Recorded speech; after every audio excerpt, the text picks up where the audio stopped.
Good evening, everyone. Thank you very much for coming. Thank you, Mary. Okay, we have a nice, small, intimate audience. I like it very much. Okay, let me ask the audience.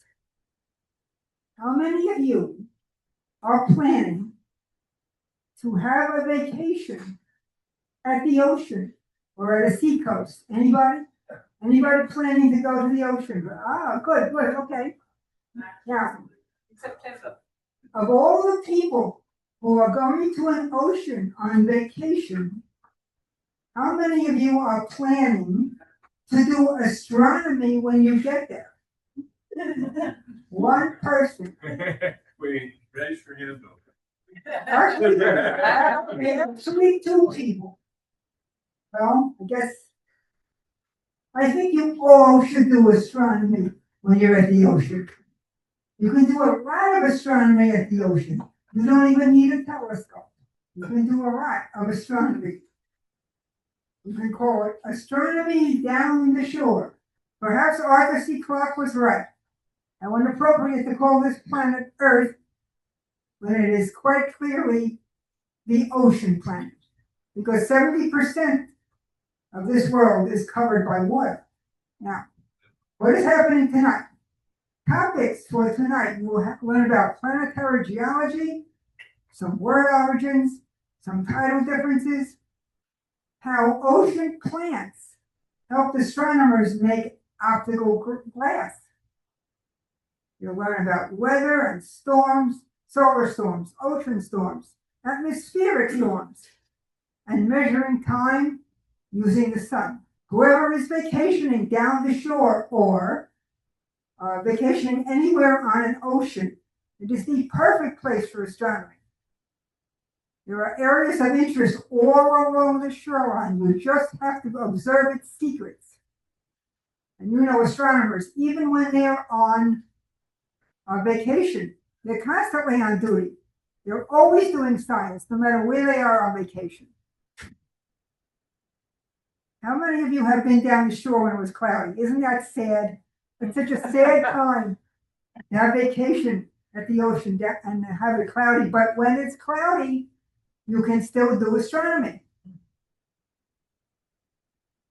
For example, there is a theory that says the oceans on Earth were created by comets long, long ago. That this place was bombarded by icy water-bearing comets. So if you get wet in the ocean, you are actually bathing in cometary water. Isn't that it's very interesting? Yes. Of course, it's a long, hot summer. The northern half of the Earth is tipped toward the sun during the summer, and the northern half of the Earth is tipped away from the sun during the winter. When it's tipped toward the sun, we have longer hours of sunlight and less hours of evening, which is nasty for astronomers, especially if you want to observe stars. The Earth is actually closer to the sun during the northern hemisphere winter time. So about the amount of sunlight averaged the whole Earth is about 7% more, and it's more intense in the winter than the summer. But it's the tilt of the Earth that determines whether the northern hemisphere gets warm and the southern hemisphere gets cool. Summer is the highest in the northern hemisphere in the summer sky. And the higher the angle, the warmer or hotter the weather. The lower the angle, it's cooler. And that applies to both northern and southern hemisphere. In the summer by us, the sun stays in the sky longer, so it stays warmer longer. In the northern hemisphere in the winter, the sun stays in the sky for a shorter amount of time, so it's not as warm. Ultraviolet light. It is not stopped by the Earth's ozone layer, and too much of this can cause a lot of damage. If you have too much sun, you can get a bad sunburn and skin cancer and wrinkles and age spots. It can make cataracts or mess up your eyes. And if you like a tan, that's very, very bad because the more the body tans, is a way of the body's attempt to protect itself from the sun's harmful rays. Sunglasses, glasses or contact lenses offer 99 to 100% UV protection. You should use sunscreen, 30 or more coverage. You should wear sun-blocking clothing, a broad hat. And of course, I hope everyone knows that the nearest star to Earth is the sun. The star is the sun. You all knew that, right? Right? Oh, of course you did. Here. We have a G-type star. And light from the sun reaches Earth every 8 minutes, 20 seconds. And when you are down the shore, it reflects off the sand and the water and the asphalt and the concrete, and it gets really, really hot. So do try and stay cool. Now, seaweed helped astronomers see. A small group of Turkish glassmakers made their way to Venice and then onto the island of Murano. They were isolated. So they experimented by themselves and tried different combinations to make the best glass for their projects. Projects like this. They weren't creating optical glass, but they were creating new types of glass. We burned some seaweed to produce ash with a high content of potassium oxide and manganese, and he added this ash to the molten glass and developed beautiful transparent Murano glass. And it was more transparent than anything they had ever created before. So kelp making was making seaweed into soda ash, which is still used today in the production of soap, bleach, pottery, and glass.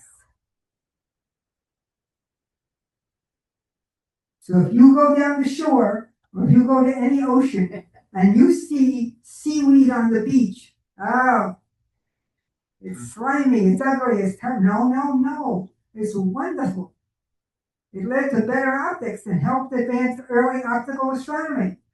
You can tell time by just putting a stick in the sand.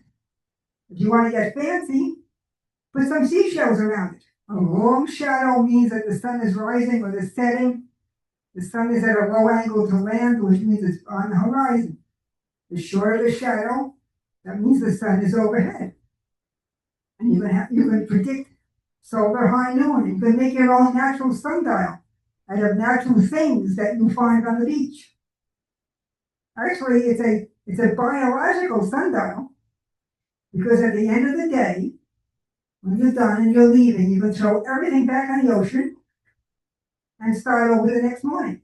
The time and the tide will demonstrate orbital elements. You have a spring tide and a neap tide, depending where the sun and the earth is and where the moon is located in front of the sun or at 90-degree angles to the sun. Slight variations in gravitational attraction between the earth, moon, and sun will pull tides, will pull the oceans, all in different directions on the earth.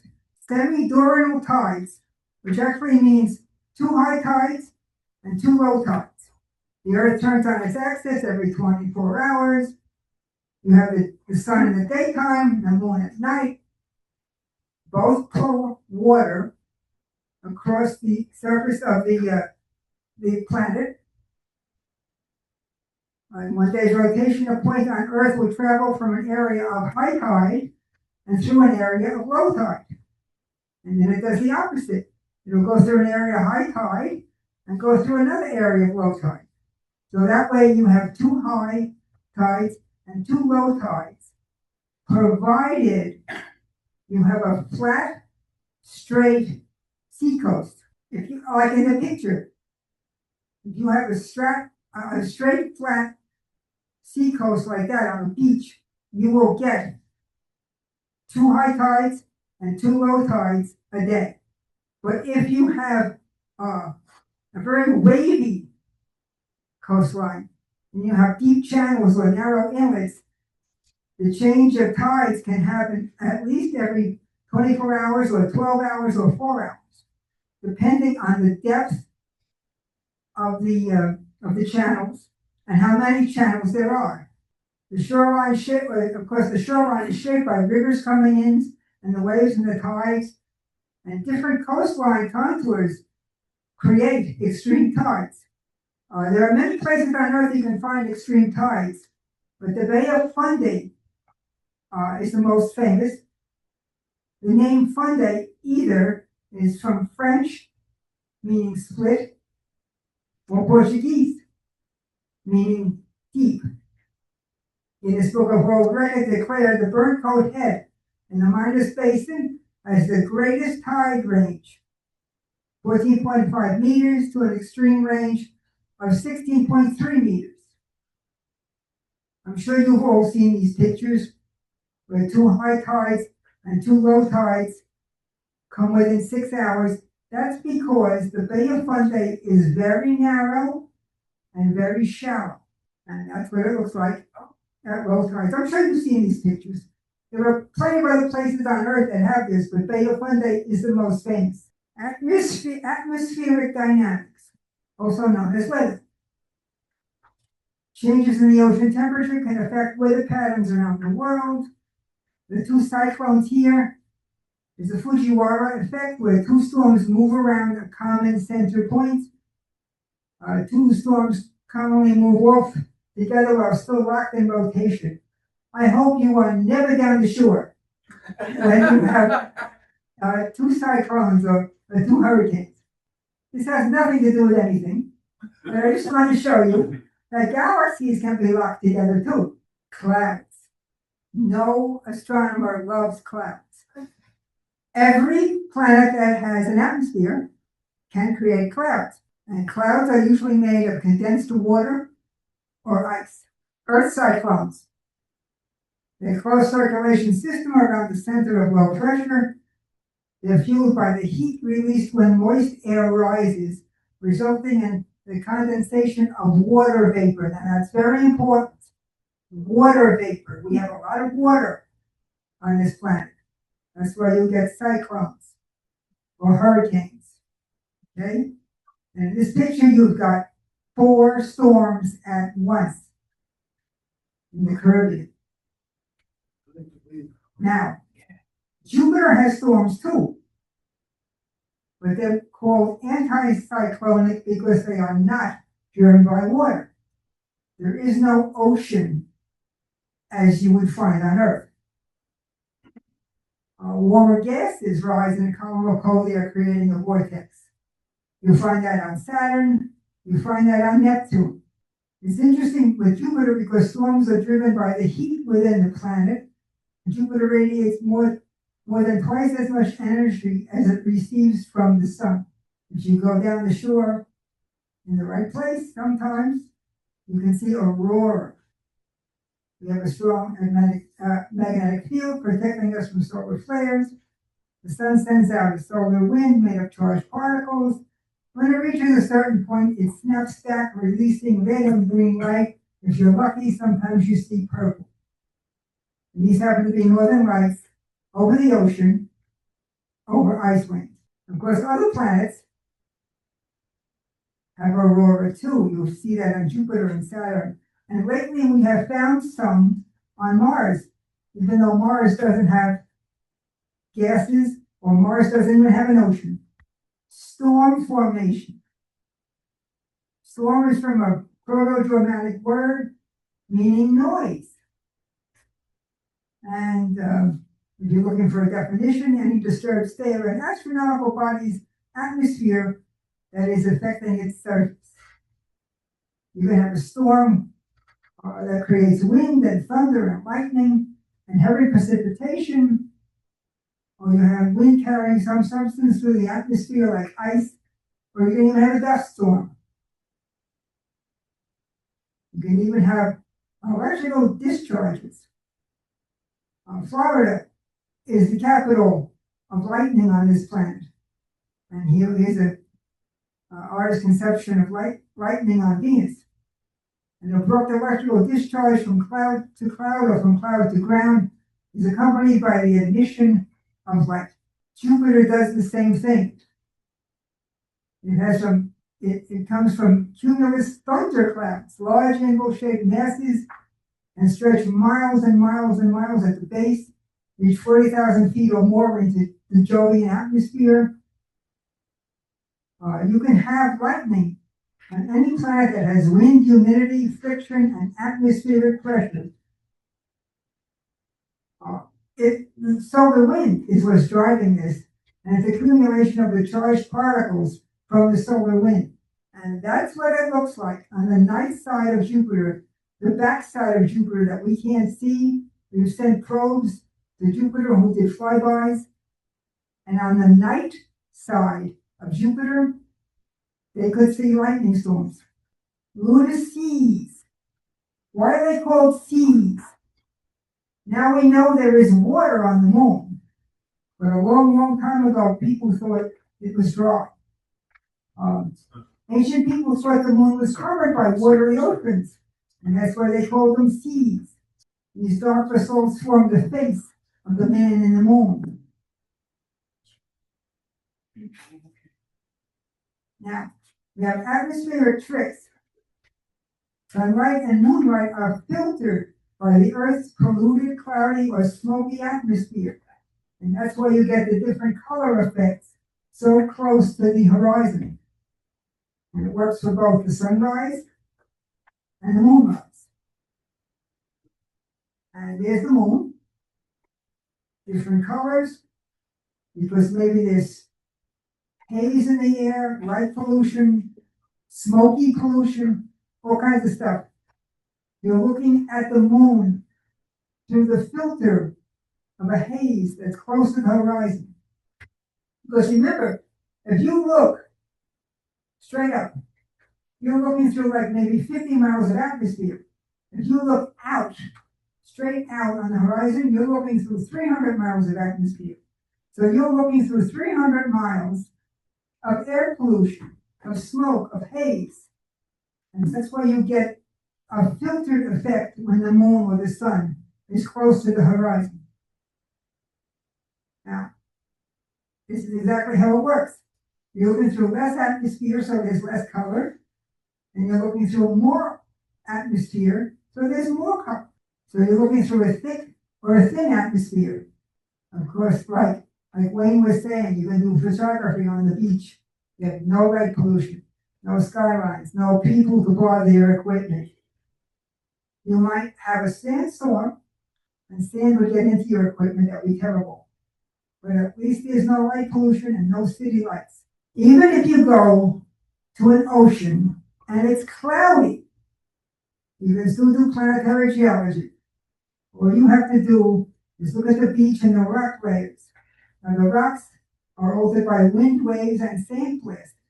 And you see the same evidence on other rocky planets.